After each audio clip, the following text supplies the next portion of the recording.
Bismillahirrahmanirrahim. Assalamualaikum warahmatullahi wabarakatuh. Innal hamdalillah nahmaduhu wa nasta'inuhu wa nastahdihi wa nastaghfiruh wa na'udzu billahi min shururi anfusina wa min sayyiati a'malina. May yahdihillahu fala mudilla lahu wa may yudlil fala hadiya lahu. Asyhadu an la ilaha illallah wa asyhadu anna Muhammadan 'abduhu wa rasuluhu, amma ba'd. Semuliakan ahli jawatan kuasa surau, para asatizah, hadirin hadirat yang rahmati Allah Subhanahu wa taala sekalian, apa khabar semua? Sihat? Alhamdulillah, pertama sekali kita bersyukur kepada Allah Subhanahu wa taala di atas limpah dan kurnia-Nya yang mengizinkan sekali lagi untuk kita bertemu pada malam ini. Jadi malam ni tuan-tuan adalah malam nisfu Sya'ban kan tuan-tuan. Tuan-tuan tak baca Yasin ke? Yasin 3 kali. Eloklah baca Yasin kan, tapi tidaklah ada satu amalan khas untuk kita buat pada malam ni. Kita beramal seperti biasa. Ada tak kelebihan malam ni? Ada, insya-Allah ada. Tapi kita tengok balik Sya'ban, kita tengoklah Sya'ban ni secara menyeluruh dulu tuan-tuan. Jadi ada tak kelebihan bulan Sya'ban? Ada. Sebab dalam hadis yang diriwayatkan oleh Al-Imam An-Nasa'i daripada Usamah bin Zaid. Dia tanya kepada Rasulullah. Dia kata kepada Rasulullah, Usamah tanya kepada Rasulullah. Dia kata, "Ya Rasulullah, wahai Rasulullah, lam araka tasumu syahran minasy-syuhur ma tasumu fi Sya'ban." Aku tidak pernah melihat engkau itu berpuasa pada suatu bulan daripada bulan-bulan seperti mana engkau berpuasa pada bulan Sya'ban. Maknanya ayat tu maksud dia sahabat berarti Rasulullah ni bulan lain dia tak puasa banyak macam bulan Sya'ban. Ada yang kata hampir keseluruhan Sya'ban. Hampir, bukanlah setiap hari tetapi ada hampir seluruh, hampir penuh. Tapi tak penuh lah tuan-tuan. Yang penuh hanyalah bulan Ramadan. Okey. Lalu Nabi SAW jawab kepada Usamah, dia kata, "Zalika syahrun." Bulan itu yaghfulu anhun nas. Bulan itu adalah bulan yang manusia lupa. Baina Rajabin wa Ramadan. Bulan itu manusia lupa sebab dia terletak di antara Rajab dengan Ramadan. Rajab adalah suatu bulan yang dibesarkan di dalam Islam dan juga masyarakat Arab sangat berpegang. Kuat bulan Rajab itu. Bulan haram yang mana dilebihkan. Jadi mereka beramal baik banyak pada bulan Rajab. Nanti relax dulu bulan ni, nanti masuk pula bulan Ramadan. Itu maksud Nabi. Bulan ni banyak orang relax. Betul tak kita relax bulan ni? Betul. Bulan ni orang buat apa? Kenduri. Kenduri kan. Kenduri. Itu belum kira kenduri menyambut Ramadan lagi kan. Tak apalah kan. Kenduri lah. Tapi tak payahlah. Nak kenduri nak bagi makan, kenduri arwah. Tapi orang Melayu satu lagi, apa? Boleh baju gayo. Betul kan? Boleh baju gayo kan. Jadi dia memang bulan ni memang nak relax-relax sebab nanti Ramadan. Tapi bulan ni memang Nabi beritahu maksudnya manusia memang relax, lupa.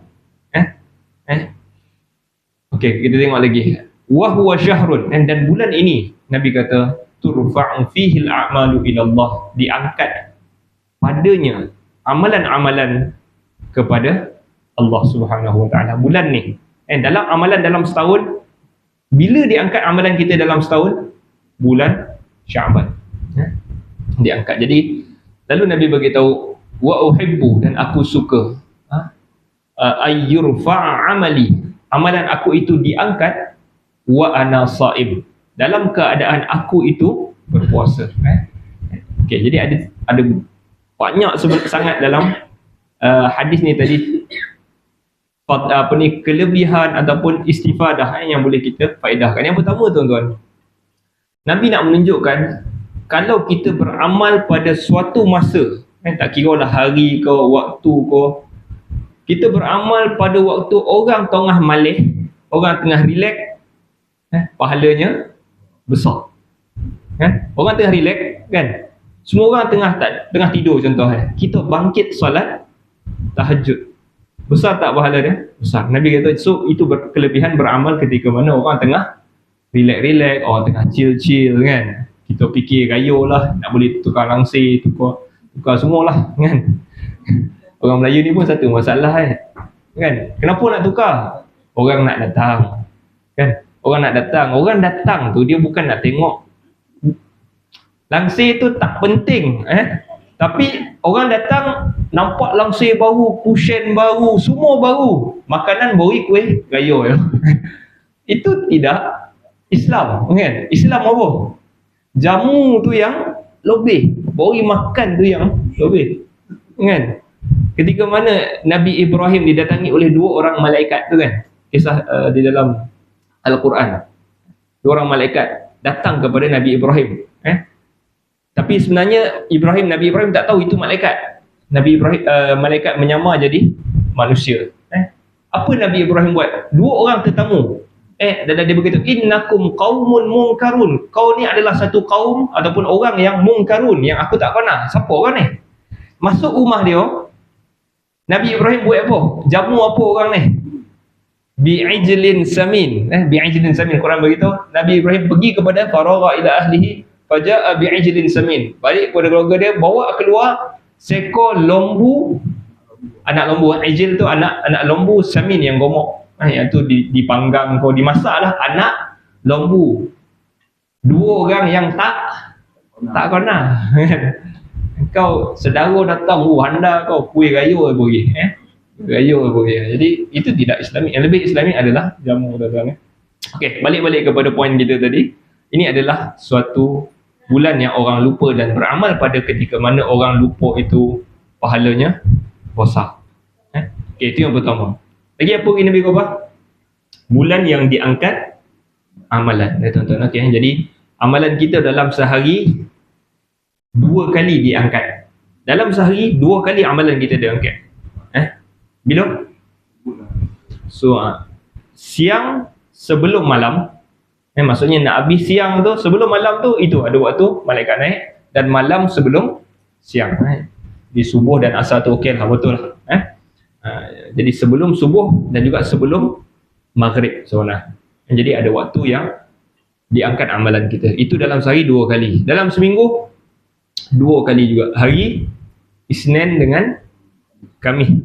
Isnin Khamis. Sebab tu Nabi suka berpuasa Isnin dan Khamis. Salah satu sebabnya Nabi suka amalan dia diangkat tu dalam keadaan dia berpuasa kan. Nabi SAW sebut innamal a'malu bil khawatim. Sesungguhnya amalan itu, petunjuk dia di mana amalan kita ini khawatim, yang last kali kan. Nabi sebut innal 'abda la ya'malu 'amala ahlil jannah wa huwa ahlin nar. Seorang hamba itu beramal sepanjang hidup dia dengan amalan ahli syurga.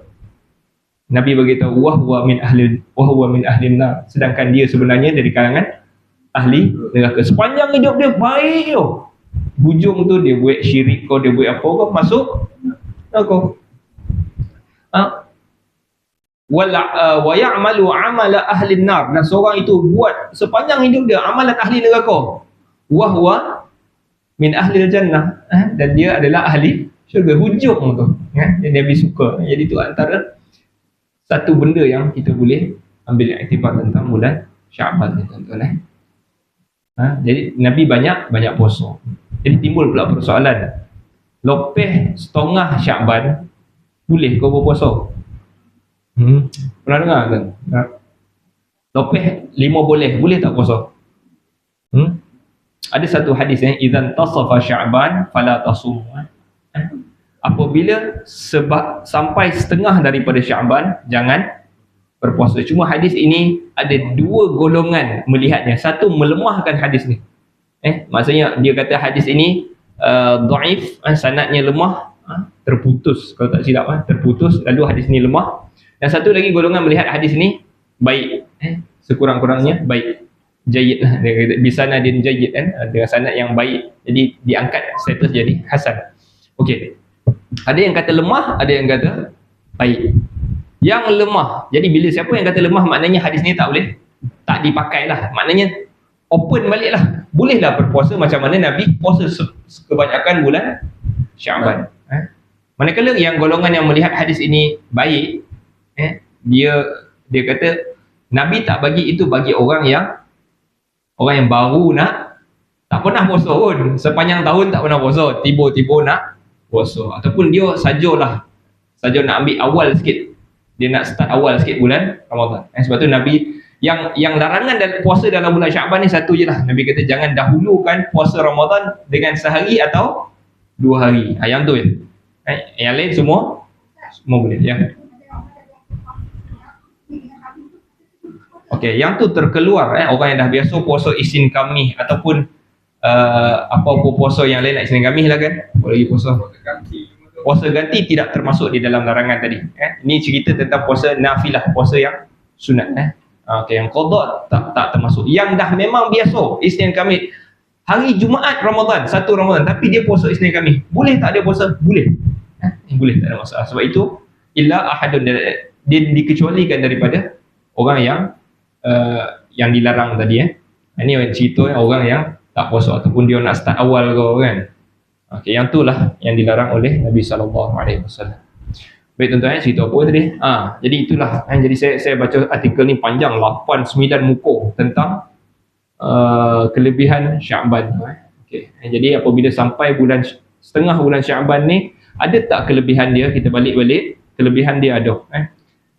Yang mungkin sabit ada satu hadis lah, tapi dia ada banyak jalan hadis ni, ada lafaz ni, tapi maksud lebih kurang. Lebih kurang. Maksudnya hadis itu yang saya baca adalah diriwayatkan oleh Ibn Hibban. Nabi SAW bersabda, innallaha la yattali'u fi lailatin nisfi min Sya'ban fayaghfiru li jami'i khalqihi illa li musyrik aw musyahid. Sesungguhnya Allah melihat layat tali' benar-benar melihat pada malam setengah daripada Syaban, iaitu nisfu Syaban. Allah tengok pada nisfu Syaban ini, lalu dia ampun semua hamba dia, khalqihi, makhluk-makhluk dia, kecuali 2. Siapa? Orang yang musyrik, yang melakukan syirik, dan juga orang yang bermusuh, musyahid, yang bermusuh. Dia musuh dia musuh. Ada orang ni hebat sikit, dia musuh. Ni musuh. Orang ni Allah Ta'ala tak ampun. Jadi ada 2 perkara yang patutnya kita elakkan apabila masuk nisfu Syaban. Yang pertama, elak daripada amalan-amalan yang boleh bawa kita kepada syirik. Tak kisahlah apa-apa pun, istighasah ke, tawassul ke, benda-benda yang hampir-hampir nak ke syirik ke, ataupun memang syirik, orang-orang pergi jumpa bomoh ke, pondok-pondok yang syirik tu elak, dan juga bermusuh. Okay, jadi itu sedikit mukadimah berkenaan dengan nisfu Syaban. Syaban dan juga nisfu Syaban. Okay, jadi hari ini kita nak balik kepada kitab kita, iaitu kitab Al-Aqidah Al-Wasithiyah, Syarah Al-Aqidah Al-Wasithiyah, yang ditulis oleh Syekhul Islam Ibn Taymiyah dan disyarahkan oleh Syekh Muhammad bin Saleh Al-Utsaimin. Okey, jadi kita hari itu kita dah sampai pada matan Qul Huwallahu Ahad. Siapa yang ada kitab tu, dia akan perasan pada matan yang ada tulis Qul Huwallahu Ahad. Dan saya rasa tak habis hari tu. Okey, jadi kita terus. Qala al-musannif, kata penulis ataupun Syekhul Islam, wa qad dakhala fi hadhihi al-jumlah ma wasafa Allah bihi nafsahu fi suratil Ikhlas allati ta'dilu sulusal Quran. Maka sungguh telah masuk di dalam ayat ini apa yang Allah Ta'ala sifatkan dirinya di dalam surah Al-Ikhlas yang menyamai 1/3 Al-Quran. Okay. Jadi apa cerita ni yang telah masuk di dalam ayat ini? Ayat mana? Ayat ini kalau kita tengok balik, ayat itu adalah ayat yang ketika mana kita cerita tentang wa huwa subhanahu qad jama'a fima wasafa wa samma bihi nafsahu bainan nafyi wal isbat. Dan dia subhanah, maha sucinya, telah menghimpunkan apa yang dia sifatkan dan namakan dirinya di antara nafi dan juga isbat. Allah Subhanahu wa Ta'ala apabila dia sifatkan diri dia ataupun dia namakan dirinya, dia namakan dan sifatkan dirinya, zatnya, di antara 2 benda, iaitu di antara nafi dan juga isbat. Nafi suatu yang menafikan benda tu kan. Okey, isbat, tetapkan benda tu. Inilah aku, dan satu lagi, ini bukan aku. Jadi Allah Ta'ala apabila dia namakan, dia sifatkan diri dia di antara dua perkara ni. Okay. Jadi masuk matan yang ni, Syekhul Islam kata, dan termasuk di dalam ayat yang kami tengah cakap ni, Allah Ta'ala sifatkan diri dia macam tadi tu, ada dalam surah Al-Ikhlas, suratul Ikhlas. Ni juga kita dah sebut apa maksud surah Al-Ikhlas. Adakah maksud dia ikhlas? Saya rasa ikhlas hari ni, tak? Adakah itu maksud surah Al-Ikhlas? Tak. Surah Al-Ikhlas membawa makna akhlasa, maksud dia membersihkan, maknanya membersihkan akidah. Itu salah satu maksud. Dan juga ikhlas, akhlas maksudnya ayat ni ataupun surah ni tak ada kono-mengono dengan sesiapa, hanya berkaitan dengan Allah sahaja. Surah Al-Ikhlas kan cerita tu semua tentang Allah, tak ada cerita pasal orang lain, cerita pasal Nabi kau tak ada. Surah ni akhlas. Okey. Jadi para ulama pun bincang kenapa dinamakan Al-Ikhlas ni. Ada yang kata sesiapa yang baca dan beriman seperti mana ayat ini, dia akan selamat daripada, maksudnya dia telah mukhlis, dia dah adalah orang yang ikhlas lillahi azza wa jalla. Dia baca dan dia macam mana dia Allah Ta'ala cerita tu, dia beriman dan dia yakin macam tu, maknanya dia telah membersihkan diri dia lillahi ta'ala dan dia layak untuk mendapat syurga. Okay. Baik, kita nak tengok hari ni, kita nak bincangkan makna surah Al-Ikhlas. Okay, sebelum masuk dalam surah Al-Ikhlas ni, dia kata tadi suratul Ikhlas allati ta'dilu sulusal Quran. Surah Al-Ikhlas menyamai 1/3 Al-Quran. Tuan-tuan ingat tak apa benda 1/3?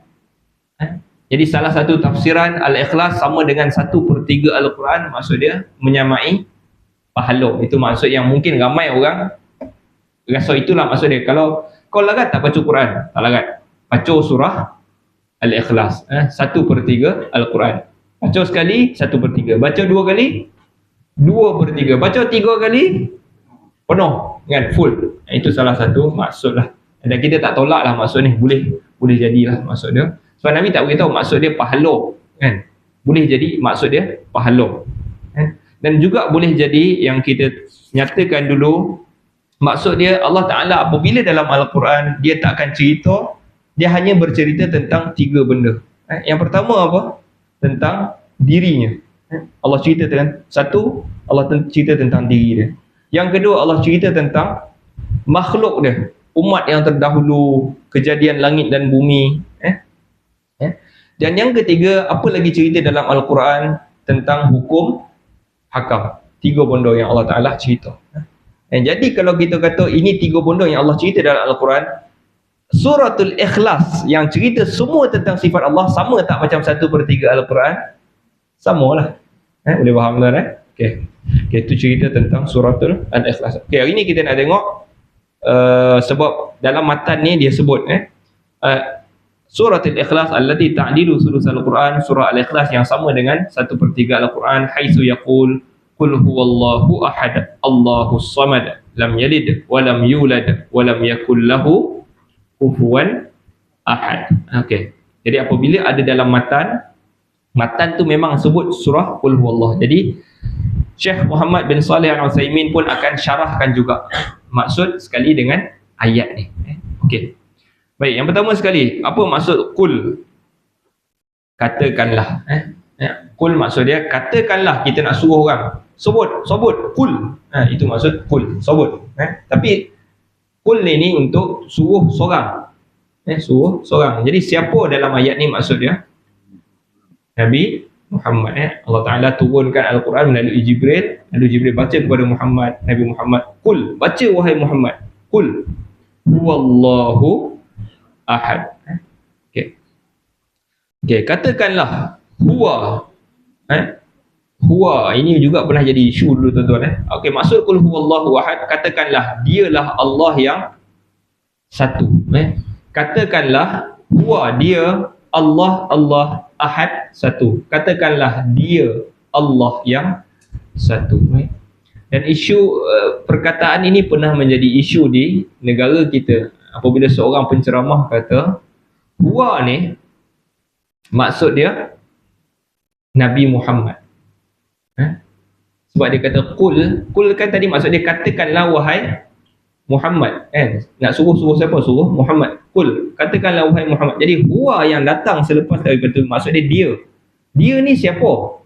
Jadi kebanyakan orang faham dia itu maksud dia Allah, kan. Dhamir itu daripada ayat tu orang boleh faham huwa itu maksud dia Allah. Dhamirul sya'an, maknanya dia cerita dalam keadaan.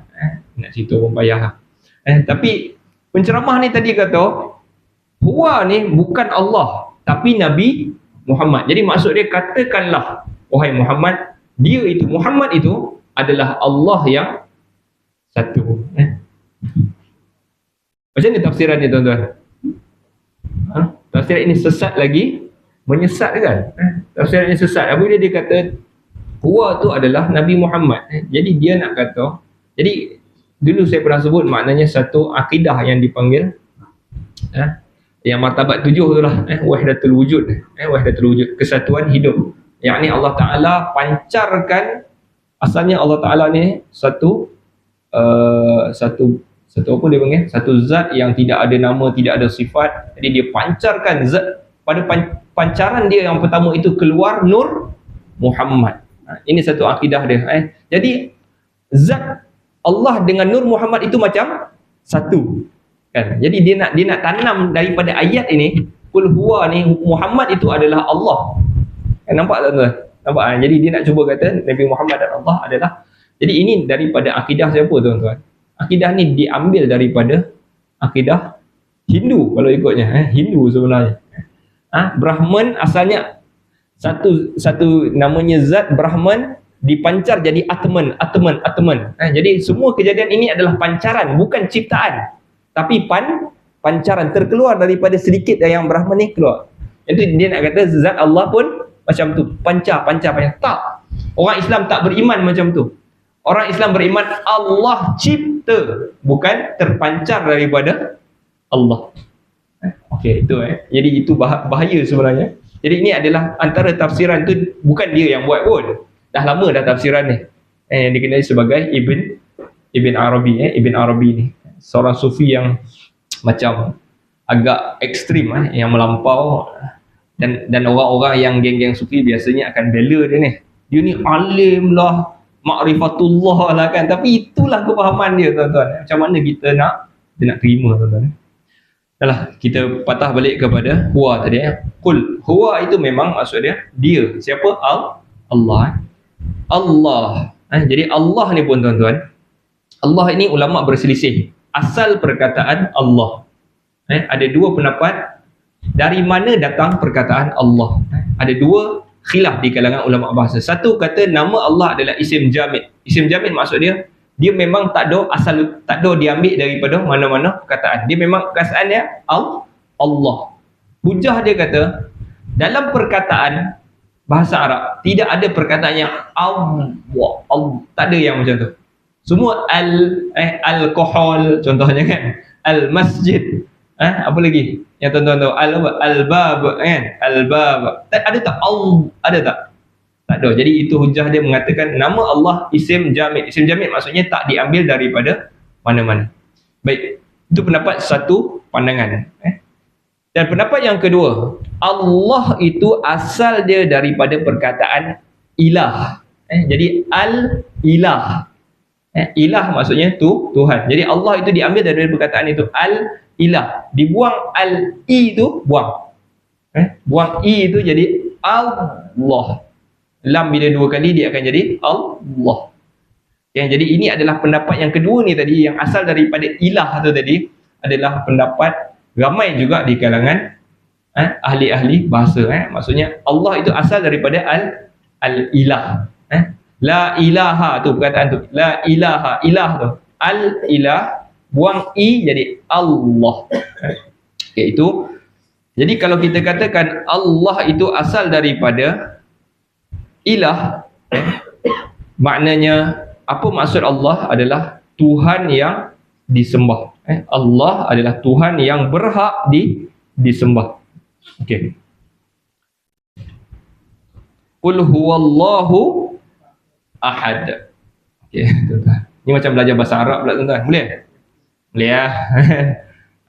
Ahad. Tuan-tuan hari-hari baca lepas Al-Fatihah baca qul huwallah kan. Jadi takkan tak tahu.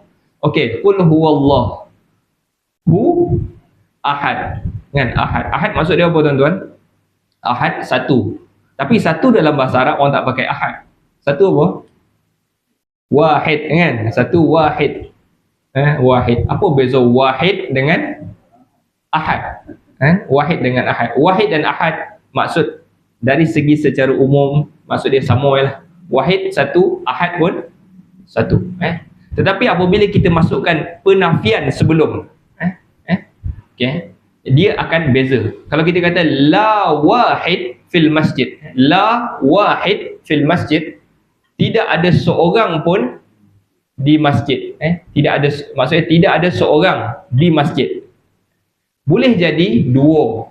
Bukan tidak ada seorang, boleh jadi dua, boleh jadi tiga, boleh jadi 4 orang. Tidak ada seorang di masjid. Tapi kalau kita la ahad fil masjid, maknanya memang tak ada siapa. Dia ahad dia akan jadi kuat apabila kita masukkan perkataan penafian tu tadi. La ahad. Okay, jadi secara umumnya samalah. Tetapi ahad ini dia nampak lebih kuat. Jadi ahad ni juga adalah salah satu nama Allah SWT. Ahad ini menunjukkan dia nafikan dan dia menunjukkan dia satu betul. Betul-betul satu. Macam hari Ahad kan, Ahad. Alright. Itu maksud ahad. Okey, kita sambung. Qul huwallahu ahad. Lepas tu Allahu as-samad. Allahu as-samad. Allah as-samad. Allah lah yang as-samad. Jadi apa maksud as-samad? As-samad sekurang-kurangnya ada 3 makna, tuan-tuan. Kalau ikut nota saya lama tapi tak jumpa, saya ada 5 makna macam tu as-samad ni. Tapi tak jumpa pula. Ada 3. Tak apalah, kita sebutlah 3 ni. Jadi maksud yang pertama apabila sebut as-samad, maksud dia adalah yang sempurna. As-samad itu maksud yang pertama, al-kamil. Okey. Yang kedua, as-samad juga boleh membawa maksud sesuatu yang tidak mempunyai rongga. Rongga ni apa? Sesuatu yang kita ada rongga ni, kita berhajatkan sesuatu tu kan. Kita ada rongga hidung ni kan. Apa hajat dia? Kita berhajatkan oksigen. Ada mulut, berhajatkan makanan. Telinga nak dongeng, kita kena ada rongga. Jadi kita adalah satu makhluk yang berhajatkan benda luar nak support kita. Kita tak boleh tak ada rongga, kita akan mati. Tuan-tuan, okey. Jadi maksud dia adalah sesuatu yang tidak ada, tidak berhajatkan orang yang tidak memerlukan apa-apa. Itu maksud dia. Dan yang ketiga, as-samad boleh membawa maksud tempat. As-samad dalam bahasa Arab ni, bila kata nama as-samad, dia boleh membawa maksud al-masmud. Al-masmud. Macam ayat Quran, macam nama Allah Hamid. Hamid yang pujian. Hamid means pujian, tapi maksud dia adalah mahmud, yang dipuji. Jadi sama juga as-samad, maksud dia masmud. Masmud maksudnya orang bergantung. Tempat bergantung. Jadi ada 3 maksud: sempurna, tak berhajatkan sesiapa, dan orang lain yang bergantung dengan dia. Itu maksud Allah itu as-samad. Ada 3 maksud as-samad. Okey. Lagi sambung, lam yalid wa lam yulad. Okay, jadi lam yalid. Okey, jadi nak beritahu tadi apa sikit mula-mula matan tadi. Wa qad dakhala fi hadhil jumlah, yang telah masuk di dalam ayat ini. Apa kita cerita? Ayat apa? Ayat yang Allah Taala apabila dia namakan dirinya ataupun sifatkan dirinya di antara 2 benda. Apa dia? Nafi dan juga isbat tadi. Jadi ayat qul huwallah ni tadi, dia start dengan Allah itu satu. Itu isbat. Itu tetapkan Allah itu satu. Allahu as-samad, Allah tempat orang lain bergantung. Allah itu sempurna, tak berhajat orang lain. Allah, orang lain yang bergantung kepada dia. Okey, yang ni yang nak masuk nafi ni tadi. Lam yalid, dia tidak melahirkan. Yalid maksud dia tidak melahirkan. Lam yalid walam yulad, dan tidak dilahirkan. Nampak macam senang lam yalid walam yulad. Dia tidak melahirkan dan dia juga tidak dilahirkan, kan? Tetapi ia adalah suatu isu teologi sampai hari ini, isu apabila bincang pasal Allah Ta'ala ni, kan? Kalau lam yalid ni, Allah Ta'ala ni boleh tak dia ada anak? Jadi orang yang akan mempertahankan Allah Ta'ala ni boleh ada anak, siapa? Kristian lah, Kristian, dan juga sebahagian daripada golongan Yahudi, sebahagian, bukan semua. So, yang kata Uzair ibnullah, Uzair itu anak Allah, itu tu bukan semua Yahudi, tapi sebahagian kecil Yahudi, kan? Jadi golongan ni akan pertahankan Tuhan itu boleh ada, dan Tuhan kata tak ada, dia tak. Jadi itu perbahasan yang besar sampai hari ini. Dan juga walam yulad, dia tidak dilahirkan. Jadi soalan yang selalu orang tanya di dalam ilmu kalam ataupun ilmu falsafah, siapa yang jadikan Tuhan? Kalau kita tengok balik dalam sains ni, satu benda tak boleh terjadi tanpa benda lain. Takkan boleh berlaku satu benda tanpa benda lain, kan?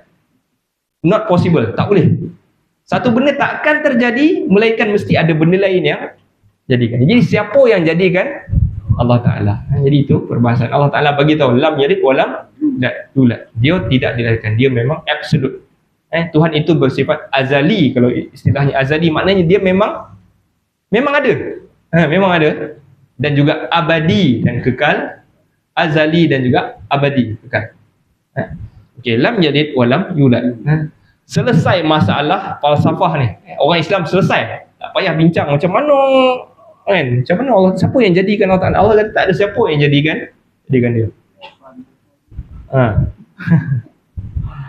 Okey. Walam yakul lahu kufuwan ahad. Dan tidak ada sesuatu pun yang setara dengan dia. Tidak ada sesuatu pun yang setara dengannya. Maksud di sini, apabila ini macam menguatkan jugalah, maknanya Allah, kalau Allah Ta'ala ada anak, maknanya anak itu hampir setara dengan Allah Ta'ala. Kalau ada benda yang jadikan Allah Ta'ala, benda itu akan setara. Jadi Allah kata walam yakul lahu kufuwan ahad, tidak ada benda yang setara baginya, dan dia adalah satu. Okey, habis tentang ayat qul huwallahu ahad. Jadi kita bincang tadi dalam matan tadi, ulang balik. Allah Ta'ala sentiasalah mensifatkan diri dia itu di antara dua perkara, isbat dan juga nafi. Jadi kita akan nampak di dalam surah Al-Ikhlas berlaku isbat dan juga nafi. Jadi diulang balik. Surah Al-Ikhlas ini mengandungi sifat-sifat subutiyah dan juga sifat-sifat manfiyah. Sifat subutiyah ada 3 perkataan, ada 3 benda, dan sifat salbiyah ataupun manfiyah tadi ada 3. Menetapkan 3, menafikan 3. Menafikan 3. Tetapkan apa? Dia kata Allah, dia adalah Tuhan yang disembah. Allah itu nama Allah dan maksud dia Tuhan yang disembah. Apa lagi? Ahad, 1. As-Samad, tempat bergantung, 3. Okey, menafikan pula berapa? 3. Tidak melahirkan, tidak dilahirkan, dan juga tidak ada yang setara dengan dia. 3. Nampak? Okay, jadi qul huwallah represent bagaimana Allah Ta'ala cerita tentang diri dia. Okay, tuan-tuan, boleh tak ni? Sambung. Wama wasafa bihi nafsahu fi a'zami ayatin fi kitabillahi haitsu yaqul. Dan seperti mana juga dia mensifatkan dirinya di dalam ayat yang paling agung di dalam Al-Quran. Allah Ta'ala cerita tentang diri dia tadi dalam surah Al-Ikhlas. Atau Syekh Hussain sambah lagi, seperti mana juga dia ceritakan diri dia di dalam satu surah yang paling agung di dalam Al-Quran. Surah apa, tuan-tuan? Ayat apa, tuan-tuan? Ayat Kursi, bukan surah, silap. Dalam ayat, ayat yang paling agung di dalam Al-Quran adalah ayat Kursi. Haitsu yaqul, ketika mana dia berfirman, Allahu la ilaha illa huwal hayyul qayyum la ta'khudhuhu sinatu wa la naum lahu ma fis samawati wa ma fil ard man dhal ladzi yashfa'u 'indahu illa bi idnih ya'lamu ma baina aydihim wa ma khalfahum wa la yuhituna bi syai'in min 'ilmihi illa bima syaa' wasi'a kursiyyuhu as-samawati wal ard wa la ya'uduhu hifdzuhuma wa huwal 'aliyyul 'azim. Jadi ayat ni nak beritahu bunyi dia akan sama juga macam surah Al-Ikhlas tadi. Ada dua benda, apa dia? Nafi dan juga isbat. Dua benda. Okey, jadi kita nak tengok dulu maksud perkataan yang pertama di dalam matan ini dan seperti mana juga dia mensifatkan dirinya di dalam ayat yang paling agung. Boleh tak kita kata dalam Al-Quran ni ayat ni lebih daripada ayat ni? Sedangkan kesemua ayat Al-Quran itu adalah kalamullah. Boleh tak? Boleh tak tuan-tuan saudara? Boleh. Dari secara umum ayat ni semua sama, tetapi ada tak ayat-ayat yang hebat daripada ayat yang lain? Ada. Contoh macam ayat kursi ni tadi lah. Ayat kursi ni lebih daripada, mungkin sebab terkandung di situ nama Allah Subhanahu Wa Taala. Daripada surah Tabbat Yada Abi Lahab wa Tab. Betul tak? Kan? Itu cerita tentang Abu Lahab. Tentulah cerita tentang Allah Ta'ala lebih mulia daripada. Jadi boleh jadi ayat Al-Quran itu satu ayat ataupun satu surah lebih mulia ataupun lebih agung daripada surah yang lain. Secara umum semuanya agung sebab adalah kalamullah. Okey.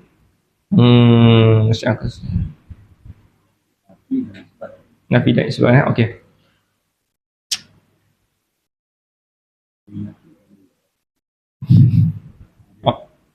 Okay, dia wasi'ah.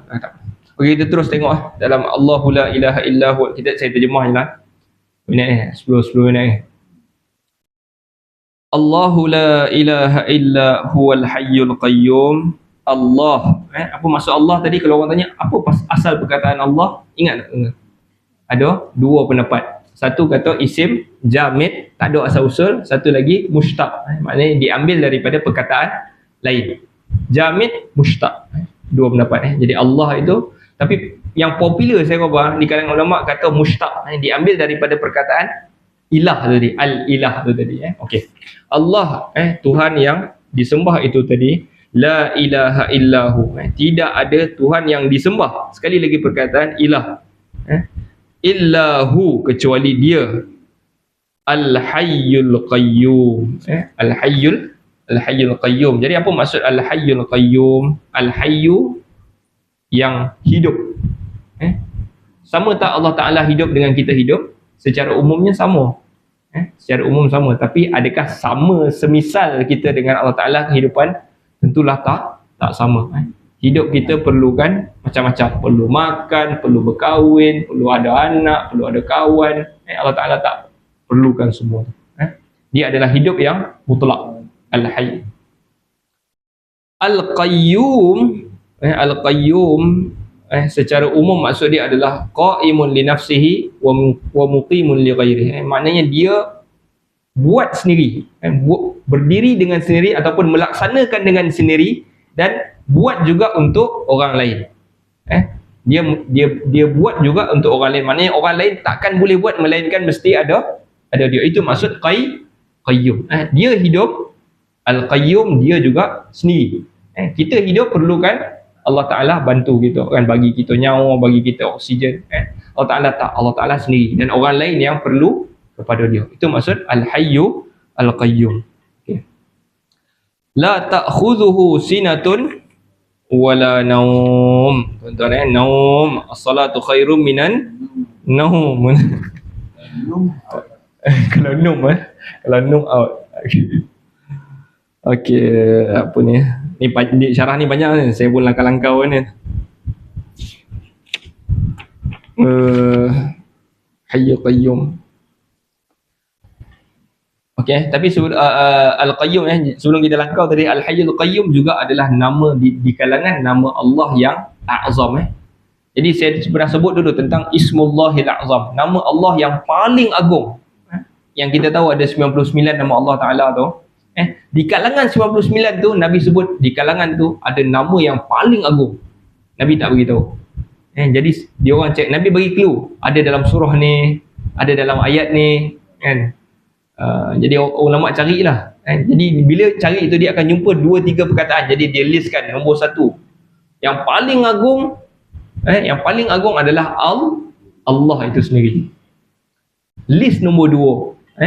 Nabi tak beritahu, sebab tu ulama listkan, kan. Ada nama Allah yang agung tapi tak tahu. Nabi tak beritahu.